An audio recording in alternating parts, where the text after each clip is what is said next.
श्री शिवाय नमस्तुभ्यम, हर हर महादेव, जय महाकाल, जय माता रानी। कैसे हैं आप सभी लोग? देखिए, आप सभी को पता है कि चैत्र मास की नवरात्रे चल रहे हैं और अब आ गया है चैत्र मास की नवरात्रे का आखिरी दिन, महानवमी का दिन, जो कि 6 अप्रैल 2025 के दिन पड़ रही है। और आज के दिन आप सभी लोगों को काले तिल और शहद वाला उपाय, जो कि 3 जगह अर्पित किया जाता है, इस वाले उपाय को चूकना भी नहीं है। पूज्य गुरुजी की कथा से सुन करके और समझ करके इस पूरे उपाय को बहुत आसान भाषा में आपको बताऊंगा, परंतु उससे पहले आप सभी लोगों से बस एक छोटी सी प्रार्थना है कि जो लोग पहली बार आए हैं चैनल को सब्सक्राइब जरूर कीजिएगा और वीडियो को लाइक करके देव आदिदेव महादेव का कोई सा भी प्यारा नाम कमेंट बॉक्स में लिखना मत भूलिएगा।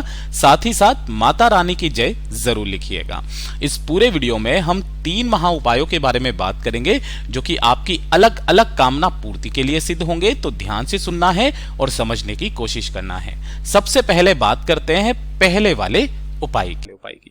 पहला वाला उपाय ये होगा आपके घर में धन की समस्या को खत्म करने के लिए। अगर पैसा नहीं आ रहा, धन नहीं आ रहा, कोई व्यापार चलाया हुआ है, कोई दुकान चलाई हुई है, घाटे में जा रहा है, कोई नया व्यापार आपने खोला, पैसे लेकर के खोला, लेकिन उसका पैसा तक चुकता नहीं कर पा रहे हो, कर्ज आपके ऊपर बढ़ चुका है, तो एक छोटा सा 3 दिनों में से किसी भी एक दिन निश्चित रूप से कर लीजिएगा। आपको करना क्या है, इस तरीके से लेने होंगे थोड़े से काले तिल, है ना। अब काले तिल की कोई संख्या फिक्स नहीं है, यहां पर आपको 1 चुटकी काले तिल लेने हैं, ठीक है। और साथ ही साथ लेना होगा शहद। पूज्य गुरुजी ने शहद का मतलब भी बताया था कि ये जो शहद होता है ना, ये आपकी सारी समस्याओं का काट करता है शहद। तो जब भी समस्याओं का काट करना होता है, शहद का उपाय किया जाता है। साथ ही साथ आपको गिन करके लेने होंगे 5 कमल गट्टे, जो कि आपके घर में धन की वृद्धि के लिए होते हैं, है ना। माता लक्ष्मी जी को बहुत ज्यादा पसंद है। ये 3 चीजों को आपको एक तांबे के कलश में डाल लेना है। तीनों चीजों को डाल लेना है, इस चीज का ध्यान रखना। और इसके अंदर भरना होगा जल। तीनों चीजों को डाल करके इसे संपूर्ण पूरा का पूरा अपने घर के शुद्ध जल से भर लेना है। अब देखिएगा ध्यान से, इसे लेकर के आपको पहुंचना होगा किसी भी बेलपत्र पेड़ के पास। अगर आपके घर में किसी गमले में छोटा सा भी पौधा लगा हुआ है ना, तो आप वहां पर भी इस उपाय को कर सकते हो। किसी भी समय कर लेना, चाहे सुबह चाहे प्रदोष काल से पहले। आप जब भी यहां पर जाएं तो हमेशा ध्यान में रखिएगा, एक लंबी बाती का दीपक जरूर लेकर के जाना, जिसकी बत्ती का मुख आपको उत्तर दिशा की तरफ में रखना है। पहले आपको यह दीपक जरूर प्रज्वलित करना, क्योंकि जब भी हम धन संपदा की, वैभव की वृद्धि के लिए कामना करते हैं, लंबी बाती का प्रयोग किया जाता है। और जो एक लोटे में आपने समस्त सामग्री डाल करके लेकर के आए हो, उस लोटे का आधा जल, है ना, आधा जल आपको बेलपत्र पेड़ के नीचे ऐसे करके समर्पित करना है कि जो आपने इसके अंदर 5 कमलगट्टे डाले हुए हैं ना, वो कमलगट्टे यहां पर समर्पित ना हो। धीरे धीरे करके आपको आधा लोटा जल यहां समर्पित करना है, अपनी कामना कह करके। यहां से आपको उस आधे लोटे जल को लेकर के जाना है भोलेनाथ की शिवलिंग के पास में। यहां पहुंचकर आपको शिवलिंग के पीछे की तरफ में खड़े होना है, उत्तर दिशा की तरफ आपका मुख हो जाएगा। दोनों हाथों में आपको उस कलश को पकड़ना है और कुंदकेश्वर महादेव के नाम से, किनके नाम से करोगे? कुंदकेश्वर महादेव के नाम से बाकी का संपूर्ण जल आपको शिवलिंग के ठीक ऊपर समर्पित करना है। श्री शिवाय नमस्तुभ्यम मंत्र का स्मरण करते हुए सारी की सारी चीजों को आपको यहीं पर समर्पित कर देना है। जो 5 कमल गट्टे आपने यहां पर समर्पित किए हैं, उन 5 कमल गट्टे में से एक कमल गट्टा उठा करके अपनी कामना बोल करके अपने घर पर लेकर के आ जाना और किसी भी लाल कपड़े में उसे बांध करके, ध्यान रखना, लाल कपड़े के अंदर बांध करके आपके धन रखने का जो स्थान होता है घर में, ना कि दुकान में, घर में धन रखने का जो स्थान होता है, तिजोरी, गल्ला, अलमीरा, वहां पर उसके पास में रख दीजिएगा।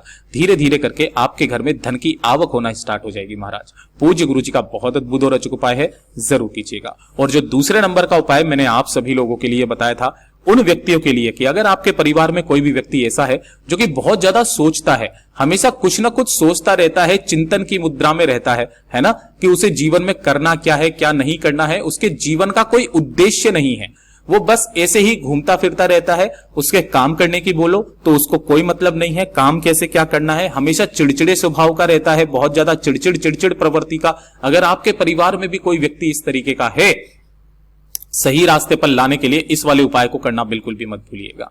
आपको गुड़ के 7 टुकड़े लेने हैं। कितने? गुड़ के 7 टुकड़े छोटे छोटे से ले लेने हैं, ठीक है। और 1 लोटा शुद्ध जल लेना है अपने घर का तांबे के कलश में। इन्हें लेकर के आपको भोलेनाथ के मंदिर में पहुंचना है, शिवलिंग के पास में, इन शारदीय नवरात्रों में किसी भी दिन, ठीक है।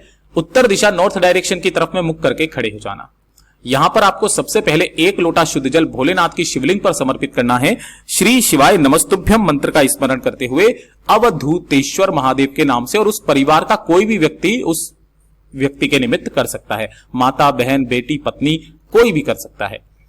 1 लोटा शुद्ध जल समर्पित कर दिया। उसके बाद में शिवलिंग को अच्छे से पहुंच करके 7 जो गुड़ के टुकड़े हैं उनको समर्पित करने का तरीका, पहला गुड़ का टुकड़ा आपको भगवान गणेश जी के चरणाविंद पर, दूसरा कार्तिकेय जी के स्थान पर, तीसरा माता अशोक सुंदरी के स्थान पर, चौथा नंदी बाबा के उठे पैर पर, है ना, उठा पैर जो होता है उस पर, 5वें नंबर का माता रानी के हस्त कमल पर, छठा जलाधारी पर, और जो 7वां अंतिम होगा वो आपको शिवलिंग के ठीक ऊपर समर्पित करना है।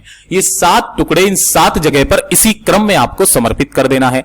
उस व्यक्ति का नाम और गोत्र बोल करके अपनी कामना कहना कि मेरे परिवार का ये व्यक्ति है, बहुत ज्यादा चिड़चिड़ करता है, इसके जीवन का कोई उद्देश्य नहीं है, बहुत ज्यादा सोचता करता रहता है, हमेशा पागले जैसी हरकतें करता रहता है, अपनी उसी कामना को पूरा करने के लिए कि वो सही हो जाए, इन 7 टुकड़ों को आपको उठा लेना है और उठा करके अपने घर पर आ जाना है।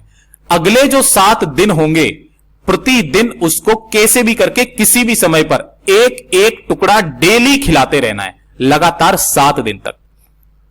8वें दिन से वो व्यक्ति अपने आप ही सही रास्ते पर आ जाएगा।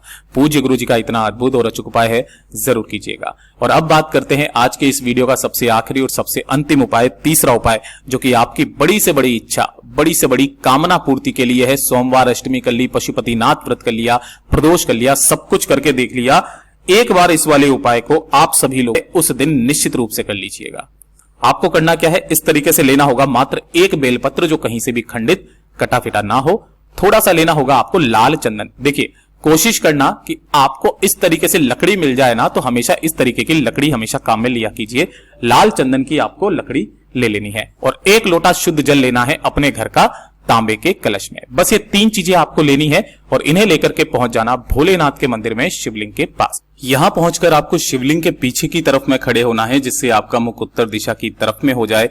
सबसे पहले आपको 1 लोटा शुद्ध जल जो आप लेकर के आए हो भोलेनाथ की शिवलिंग पर समर्पित करना। श्री शिवाय नमस्तुभ्यम मंत्र का स्मरण करते हुए शिव शक्ति के नाम से। किनके नाम से करोगे? शिव शक्ति के नाम से, क्योंकि अष्टमी का जो दिन होता है ना, शिव और पार्वती के मिलन का दिन होता है, माता महागौरी का दिन होता है। 1 लोटा शुद्ध जल समर्पित करने के पश्चात जो आपने 1 बेलपत्र लिया है ना, अब यहां पर लाल चंदन लगाने का क्रम पूज्य गुरु जी ने बताया कि ये वाली जो डंडी होती है, ये वाली, इस स्थान पर आपको लाल चंदन लगाना है।